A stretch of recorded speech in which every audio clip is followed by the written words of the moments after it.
Today we will continue our chapter Nationalism in India. In last lecture we talk about Rowlatt Act and Jallianwala Bagh massacre. Today we will talk about Khilafat movement. कि खिलाफत movement क्या है? So Khilafat movement is also known as Indian Muslim movement. और कई बार क्या होता है कि क्वेश्चन में या तो ये स्पेलिंग मिलेगी आपको खिलाफत की या फिर ये मिलेगी. तो ये इन दोनों का मीनिंग एक ही होता है, ये खिलाफत ही है. अब ये जो के वाली खिलाफ वर्ड है खिलाफत का, ये एक अरेबिक वर्ड है इसीलिए इसकी स्पेलिंग अलग है. और जो ये CALIPHATE खिलाफत है, ये एक इंग्लिश वर्ड है. तो इनकी स्पेलिंग इसीलिए डिफरेंस है क्योंकि वो अरेबिक है और ये इंग्लिश वर्ड है, लेकिन दोनों का मीनिंग सेम है. इसी के साथ में खलीफा के भी ऐसे ही होता है. जो KH से स्टार्ट हो रही है स्पेलिंग, ये अरेबिक वर्ड है और CAL वाला इंग्लिश वर्ड है. तो अब मीनिंग इसमें भी सेम होता है. अब हम जानेंगे कि होता क्या है खलीफा. तो खलीफा is the spiritual head of Islamic world and emperor of Ottoman empire.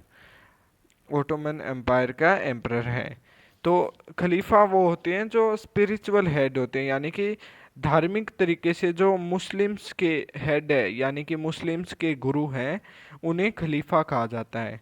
और ये जो खलीफा होते हैं यही ओटोमन एम्पायर के एम्परर भी है, यानी कि जो ओटोमन एम्पायर का राजा है और उसी के साथ में जो सभी मुस्लिम जिसे अपना गुरु मानते हैं उसे हम खलीफा कहते हैं. अब ये जो खिलाफत मूवमेंट थी ये कैसे शुरू हुई? ये शुरू हुई क्योंकि एक बार ओटोमन जब वर्ल्ड वॉर 1 हुई थी. अब कमेंट सेक्शन में आपको बताना है कि वर्ल्ड वॉर 1 कब हुई थी. तो इसमें क्या हुआ कि जब वर्ल्ड वॉर 1 हुई थी तो ओटोमन एम्पायर ने भी पार्टिसिपेट किया था वर्ल्ड वॉर 1 में. अब ये किस के साथ में था? ये जर्मनी के साथ में था. और हमें पता है कि जर्मनी वर्ल्ड वॉर 1 में हार गई थी. तो इसी के साथ में ओटोमन एम्पायर की भी हार हो गई थी. और हार होने से क्या हुआ कि spread rumours spread that harsh peace treaty was going to be imposed on him. अब हिम कौन है यहाँ पे? ओटोमन एम्पायर है. यानी कि अफवाहें फैल गई कि बहुत ज़्यादा harsh and humiliating peace treaty होगी ओटोमन एम्पायर के साथ. अब पीस ट्रीटी क्या होता है कि संधि होने वाली है जिसमें कि ऐसे कुछ लॉज या फिर कोई रूल्स एंड रेगुलेशन क्रिएट होने वाले हैं जिससे कि बहुत ज़्यादा ह्यूमिलेट होगी ओटोमन एम्पायर. तो अब इन रूमर्स से क्या हुआ कि sentiment of Muslim were disrespected, यानी कि जो मुस्लिम पीपल थे उनकी जो भावनाएं थी उनको ठेस पहुंची कि जो उनके गुरु है या फिर उनके जो एम्परर हैं ओटोमन एम्पायर के जो खलीफा है उनकी डिसरिस्पेक्ट हो रही है. तो जो मुस्लिम जितने भी लोग थे मुस्लिम कम्युनिटी के, उन सभी के भावनाओं की डिसरिस्पेक्ट हो रही है. तो मासेस वर एंग्री, यानी कि जो मुस्लिम पीपल थे वर्ल्ड वाइड में जितने भी मुस्लिम लोग रहते थे वो सभी गुस्सा हो गए. अब गुस्सा किससे हुए थे? जो विनिंग जो कंट्रीज थी. अब विनिंग कंट्रीज में कौन थे? जैसे USA, ब्रिटेन, फ्रांस. तो एक ब्रिटेन भी थी ये विनिंग कंट्रीज में.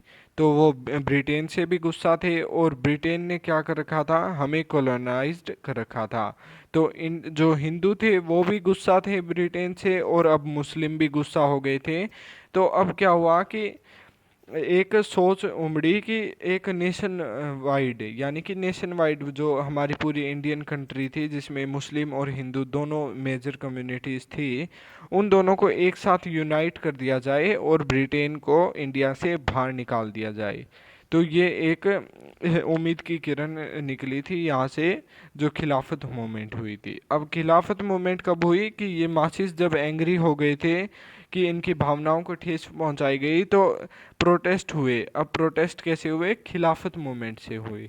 अब खिलाफत मूवमेंट कैसे क्रिएट हुई? एक खिलाफत कमेटी की गई थी, तैयार की गई थी. कहाँ पर? बॉम्बे में मार्च 1919 में खिलाफत कमेटी शुरू हुई. और उस कमेटी ने क्या सोचा कि हम एक मूवमेंट करेंगे जिसका नेम होगा खिलाफत मूवमेंट, ब्रिटेन के खिलाफ जो ये पीस ट्रीटी है उसके खिलाफ. तो ये सभी जो हिंदू थे और मुस्लिम थे वो दोनों ही क्या थे, ब्रिटिश के खिलाफ हो गए।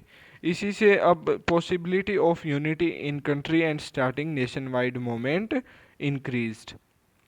अब ये हमने डिस्कस कर लिया कि फिर यूनिटी यानी कि एकता की भावना जागरूक हो गई हिंदू और मुस्लिम में, और वो एक साथ मिलकर ब्रिटिश को बाहर निकालने की सोचने लगे। जिसका कि क्या हुआ, जिससे कि राइज हुआ, अपराइज हुआ नॉन कोऑपरेशन मूवमेंट का। तो मोहम्मद अली, शौकत अली और जो और उनके साथी थे जैसे अजमल खान, अबुल कलाम, तो ये सभी ने मिलकर खिलाफत जो मूवमेंट थी उसमें लीड रोल किया था इंडिया से। तो अब इसी के साथ में हुआ था कलकत्ता सेशन सितंबर 1920 में। अब कलकत्ता सेशन क्या था, मान लो जहाँ पे भी कांग्रेस के जो कमिटीज़ होती थी, मीटिंग्स होती थी, तो उसे उस जो प्लेस पर होती थी उस प्लेस के नेम के साथ में सेशन जोड़ के लगा दिया जाता था। इसको कांग्रेस सेशन भी कह सकते हैं हम। तो ये जो कलकत्ता सेशन हुआ था सितंबर 1920 में, इसमें demand for non cooperation movement increase, इसमें डिमांड रखी गई नॉन कोऑपरेशन मूवमेंट की। अब नॉन कोऑपरेशन का मीनिंग क्या हुआ कि नॉन यानी कि नॉट, कोऑपरेशन यानी कि कोऑपरेटिंग। वो अब ब्रिटिश के साथ में कोऑपरेट नहीं करना चाहते थे, अब उनके साथ में वो तालमेल नहीं बनाना चाहते थे, वो ब्रिटिश को बाहर निकालना चाहते थे कंट्री से।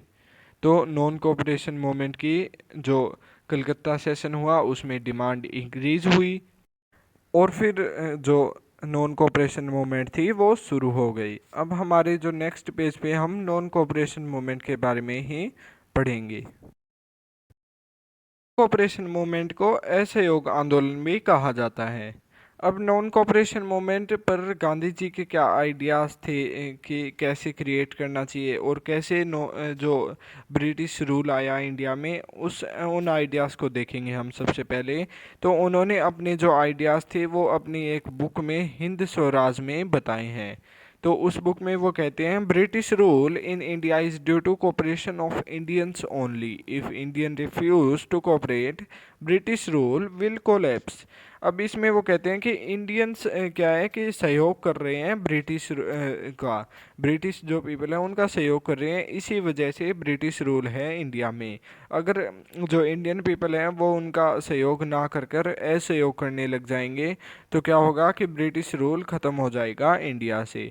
अब सहयोग कैसे कर रहे हैं, जैसे कि वो जो ब्रिटिश आर्मीज़ में एनरोल कर रहे हैं खुद के नेम्स, यानी कि भर्ती हो रहे हैं उसमें ब्रिटिश आर्मी में या फिर ब्रिटिश पुलिस में या फिर कोई और जॉब्स निकालती हैं जो ब्रिटिश पीपल है, तो उनमें जा रहे हैं और नौकरी कर रहे हैं वहाँ पर। तो इससे क्या हो रहा है कि समर्थन मिल रहा है ब्रिटिश ऑफिशियल्स को, ब्रिटिश पीपल को। इसी के साथ में इंडस्ट्रियलाइजेशन कर रहे हैं जो ब्रिटिश पीपल है, तो उसमें भी उनका साथ दे रहे हैं, उनकी मदद कर रहे हैं इंडस्ट्रियलाइजेशन को, अच्छे से इंडस्ट्रीज़ को क्रिएट करने में।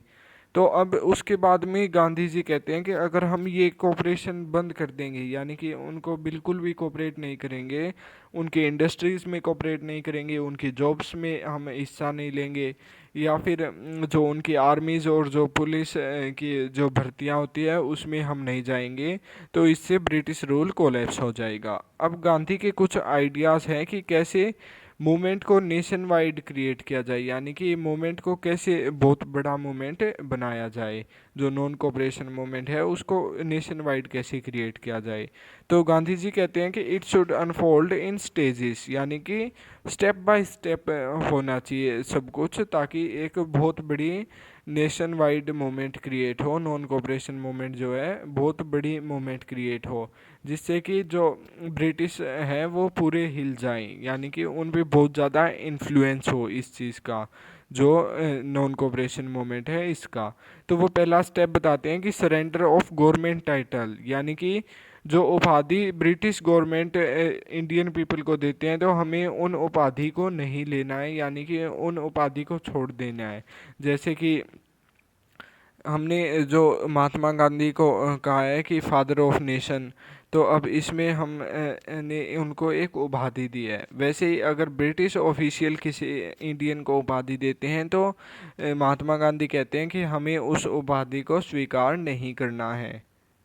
अब इसके बाद में दूसरा स्टेप जो बताती है महात्मा गांधी वो है कि boycott of civil services, army, police, court, legislative council, school and foreign goods. यानी कि जो सिविल सर्विसेज हैं या फिर आर्मी या फिर जो पुलिस की जो नौकरियां निकालती हैं ब्रिटिश गवर्नमेंट, तो उसमें हमें पार्टिसिपेट नहीं करना है। उसमें जो आर्मी के लिए भर्तियां होती हैं तो उसमें हमें नहीं जाना। इंडियन जो पीपल हैं उनको पार्टिसिपेट नहीं करना। जो आर्मी के लिए भर्ती हो रही है या फिर पुलिस के लिए या फिर सिविल सर्विसेज के लिए वैकेंसीज हैं तो उसमें हमें नहीं जाना। अब उसके साथ में कोर्ट्स में कुछ लॉयर्स इंडियन थे तो वो कह रहे हैं कि इंडियन लॉयर्स को नहीं जाना चाहिए वहाँ पर कोर्ट में। उसी के साथ में लेजिस्लेटिव काउंसिल में कुछ इंडियन भी इलेक्शन, इंडियंस को भी क्या मिल गया था, अधिकार मिल गया था इलेक्शन लड़ने का। तो अब उन्हें इलेक्शन नहीं लड़ना चाहिए, यानी कि पार्टिसिपेट नहीं करना चाहिए लेजिस्लेटिव काउंसिल में। कुछ जो रिच इंडियन थे वो अपने बच्चों को स्कूल में, जो ब्रिटिश स्कूल थे उनमें, ब्रिटिश ऑफिशियल या फिर ब्रिटिश गवर्नमेंट द्वारा जो खोले गए थे स्कूल, उनमें पढ़ाने लग गए थे। तो गांधी जी कहते हैं कि हमें इंडियन स्कूल में पढ़ाना चाहिए, ब्रिटिश स्कूल्स में नहीं भेजना है अपने बच्चों को। उसी के साथ में फॉरेन गुड्स, यानी कि जो ब्रिटिश वहाँ से ब्रिटेन से लाते थे जितने भी सामान, तो उनको ज़्यादा रिस्पेक्ट दी जाती थी, उन चीज़ों को ज़्यादा खरीदा जाता था और इंडियन जो सामान थे उनको कम खरीदा जाता था। तो इसमें वो कह रहे हैं कि हमें जो फॉरेन मटेरियल है उसको भी बॉयकट करना होगा। अगर हम इन सभी चीज़ों को बॉयकट कर लेते हैं तो बहुत बड़ा धक्का लगेगा ब्रिटेन को या फिर ब्रिटिश गवर्नमेंट को।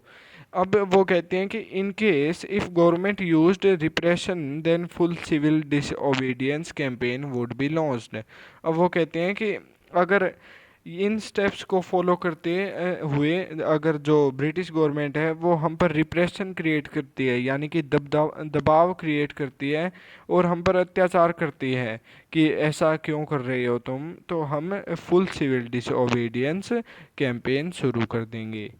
अब इसके बाद में कुछ चैलेंजेस भी थे नॉन कोऑपरेशन मूवमेंट को शुरू करने में। जो नॉन कोऑपरेशन मूवमेंट सीधी अडॉप्ट नहीं की गई थी, उस पे बहुत ज़्यादा चैलेंजेस आए थे उसके सामने। तो वो क्या चैलेंजेस थे? Leader within Congress disagree to boycott council election. पहला चैलेंज था कि जो कांग्रेस के लीडर थे उन्होंने मना कर दिया था कि हम काउंसिल इलेक्शन को बॉयकट नहीं करेंगे, यानी कि उनको नहीं छोड़ेंगे, हम इलेक्शन में पार्टिसिपेट करेंगे। उसके बाद में दूसरा था कि कुछ पीपल डर गए थे कि वॉयलेंस होगा, जैसे कि रोलेक्ट एक्ट के रोलेक्ट सत्याग्रह के दौरान हुआ था और जलियांवाला बाग में हुआ था। तो उनसे कुछ पीपल डर गए थे कि फिर से वॉयलेंस क्रिएट होगा।